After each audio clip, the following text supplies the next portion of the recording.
Olá, meus irmãos, a paz do Senhor, tudo bem com vocês? Eu me chamo Alisson Veras e estou aqui para trazer uma palavra do Senhor aos nossos corações. Amém? Vamos ler a palavra aqui em 2 Reis, capítulo 18, versículo 1, 3 e 4. E sucedeu que no terceiro ano de Oséias, filho de Elá, rei de Israel, começou a reinar Ezequias, filho de Acás, rei de Judá. E fez o que era reto aos olhos do Senhor, conforme tudo o que fizera Davi, seu pai. Este tirou os altos e quebrou as estaltas e deitou abaixo os bosques e fez em pedaços a serpente de metal que Moisés fizera, porquanto até aquele dia os filhos de Israel lhe queimavam incenso e lhe chamavam Neustã. Então, meus irmãos, a palavra do Senhor que foi lida aqui em 2 Reis, capítulo 18, versículo 1, 3 e 4, vai nos falar a respeito de assim que o rei Ezequias tomou posse do seu reino, algumas mudanças que ele fez. A palavra vai nos falar que antes de Ezequias, quem reinava em Judá era o rei Acás. O rei Acás, ele não andava nos caminhos do Senhor. Ele não teve o seu coração segundo os caminhos do Senhor. Ele se desviara de seu Deus e construíra para si ídolos, estaltas, deuses que não eram deuses, obras de mãos de homens. E assim, não só ele, mas também todo o povo do seu reino se desviava dos caminhos do Senhor e se afastava do seu Deus. Mas a palavra do Senhor vai dizer que quando o rei Acás morre, Ezequias, o seu filho, com 25 anos, começa a reinar em Judá. Só que Ezequias, diferentemente de seu pai, ele busca e procura andar nos caminhos do Senhor. Ezequias, diferentemente de seu pai, ele se volta para o Senhor, ele se arrepende e decide fazer um concerto com o seu Deus. A palavra vai dizer que ele sentiu em seu coração fazer uma aliança com o seu Deus, voltar para os caminhos do Senhor. E não só ele, mas todo o povo do reino de Judá. Ezequias então convidou todo o povo para se reconciliarem com seu Deus, para voltarem para o seu Deus. E assim eles fizeram. E então, a palavra do Senhor vai dizer que uma das primeiras coisas que o rei Ezequias fez ao se assentar no seu reino, ao se assentar no seu trono, foi tirar totalmente a idolatria que havia entre o povo. Foi destruir as estaltas de imagens de ídolos. Ele mandou destruir os altares de deuses estranhos. Ele mandou destruir tudo aquilo de ruim que o seu pai tinha feito no reino de Judá. Uma coisa também, ele reabriu as portas da casa do Senhor. A casa do Senhor, o templo de Deus, há muitos dias estava fechada. Há muito tempo tinha sido fechada. Os utensílios, a maior parte deles, estavam quebrados. Ezequias reabriu novamente a casa do Senhor. Ezequias reabriu novamente o culto a Deus na terra. O povo tinha se esquecido de seu Deus. O povo tinha se afastado do seu Deus. Porém, Ezequias veio e gerou um avivamento no meio do seu povo, da sua nação. Restaurou o culto a Deus na terra. E algo interessante também que aconteceu foi aqui no versículo 4 do capítulo 18 de 2 Reis, onde lemos que diz assim, na segunda parte do versículo diz assim: E fez em pedaços a serpente de metal que Moisés fizera. Sabe por quê? Porque os filhos de Israel estavam idolatrando essa serpente. Lembra da serpente que Moisés tinha levantado lá no deserto, lá muito tempo atrás, quando o povo ainda estava peregrinando no deserto?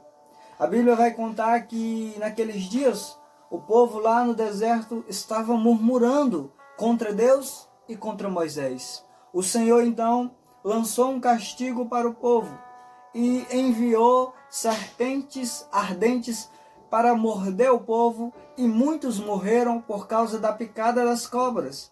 E a Bíblia vai dizer que então o povo se arrependeu, pediu perdão, e Deus instruiu a Moisés para que ele fizesse uma serpente de bronze, uma serpente de metal, e erguesse ela, para que aqueles que se arrependessem e fossem picados pelas cobras, ao olhar para a serpente, crendo que Deus os curaria, seriam curados, seriam renovados e não iriam morrer, não iriam passar pelo julgamento. E assim aconteceu. Aquelas pessoas que eram picadas pelas cobras, ao olhar para a serpente, elas foram curadas, elas foram restauradas novamente. Então, durante aquele tempo, durante aquela época, a serpente ela serviu para levar o povo até Deus. Aquela serpente estava direcionando o povo para Deus.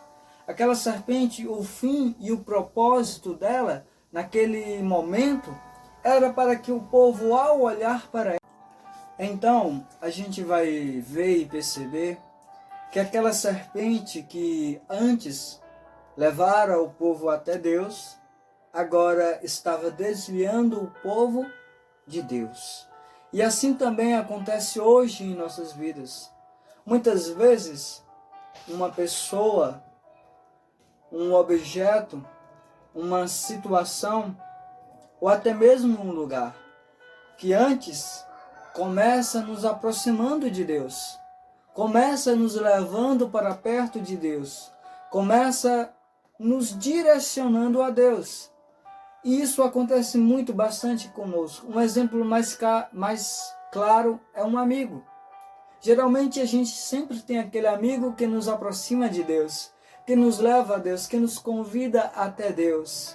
Mas se chegar um momento que este amigo, que este algo, que esta situação, que este objeto, ou até mesmo essa ferramenta, não está mais nos direcionando a Deus, ela deve ser retirada. Ela deve ser deixada de lado. Ela deve ser esquecida. Assim como a serpente de bronze foi. Ela teve um tempo que direcionou o povo a Deus, mas a partir do momento que estava tirando o tempo de Deus e estava direcionando o povo para si própria, ela foi deixada de lado. Ela teve que ser destruída. E acontece que muitas vezes isso pode acontecer nas nossas vidas. Acontece que alguém que antes começou nos levando a Deus, agora não pode estar mais levando. Aquilo que antes nos aproximara mais de Deus, agora pode não estar mais aproximando. E se chegar a este ponto, este algo, ou este alguém, ou esta circunstância, deve ser retirado, deve ser esquecido, deve ser deixada de lado, mesmo que custe, mesmo que doa, mesmo que seja doloroso, mas deve ser feito isto. Por quê? Porque a nossa comunhão com Deus vale mais do que qualquer coisa, do que qualquer alguém, do que qualquer circunstância.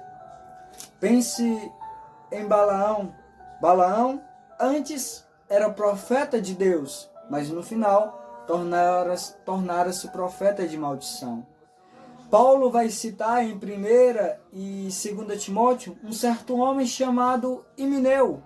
Himeneu, ele era um cooperador do ministério de Paulo, ele era um companheiro de Paulo, ele ajudava muitas pessoas, ele converteu a muitas pessoas, falando e ensinando a respeito de Jesus. Mas chegou um momento na história dele que ele se desviara da fé, ele caíra, perdera a sua fé, e depois ele tentou também desviar a muito. Então, Himeneu, ele estava desviando o povo do caminho do Senhor, e foi por isso que Paulo afastou ele dele, que Paulo afastou ele dos irmãos. Então, essa é a lição para nós hoje, aqui neste vídeo. Algo pode até ter começado bem, pode até ter um início bom, proveitoso para o bem, mas se do meio para o fim não está mais no mesmo propósito, não está mais cumprindo com o propósito de direcionar as nossas vidas, as nossas almas até Deus, este algo deve ser esquecido, deve ser deixado, deve ser retirado de nossas vidas, deixado para trás. Então, meu amigo, meu irmão, fique com essa palavra no seu coração, medite no Senhor, fica com Deus, a paz do Senhor.